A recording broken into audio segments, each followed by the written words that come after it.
Intense fire exchange and crashing explosions echo beyond Fallujah, the city where military operations began Tuesday to clear the area of so-called Islamic State fighters.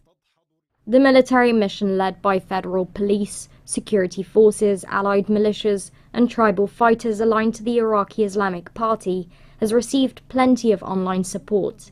But the latest pushback has also drawn condemnation from various sides.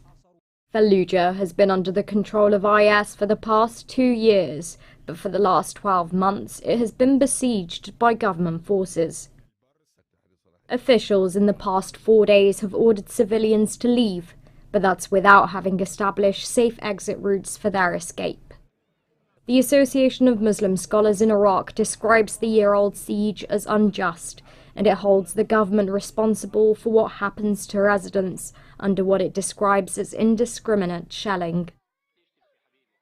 Locals interviewed by FRB told us of renewed fears of sectarian violence, triggered by the presence of militia outfits and the head of Iranian Revolutionary Guard Corps, Qasem Soleimani. Writing on the wall in the area of Garma, 4 kilometers north of Fallujah, reads, "Thanks Iran, thanks Soleimani." News of the death of a senior Basij commander, Qurban Nujafi, also broke yesterday, who died in the Battle of Fallujah. Iraj Mesjedi, Iranian advisor to Soleimani, stated yesterday that if a combatant or Revolutionary Guard is sent to Iraq or Syria, it's for the defense of our holy mosques and to defend the borders of the Islamic Iranian Republic. FRB was able to speak to Sheikh Mustafa Darbouli, who described the situation on the ground from inside the militant-held city.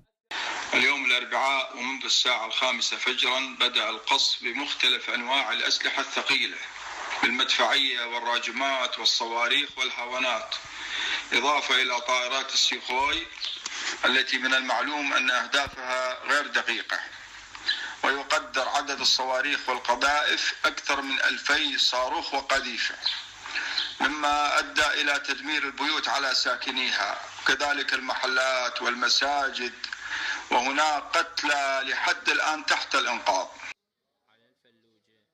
Darbouli's testimony, alongside statements released by humanitarian observers, confirmed that not nearly enough is being done to protect non-combatants and civilian infrastructure. Supply routes from which aid can enter the city have been cut off entirely since December last year, forcing residents to survive on dry dates and river water, according to Norwegian Refugee Council. Sharq al-Awsat newspaper reported that aid and relief items sent by Saudi Arabia were moved from warehouses where they were stored at Baghdad airport due to extortionate rent costs. Officials have assured that supplies are now in the safekeeping of the Ministry of Migration, but according to members of Al-Anbar Council with whom FRB spoke, no aid has reached the people of the province. Providing aid is only one of Saudi's contributions in Iraq. The country also forms part of the coalition that assists Iraq's security forces, despite previous opposition to militia conduct in combat. Just yesterday, the Prime Minister once again reaffirmed the role of the Popular Mobilization Crowd as an official arm of the country's security forces.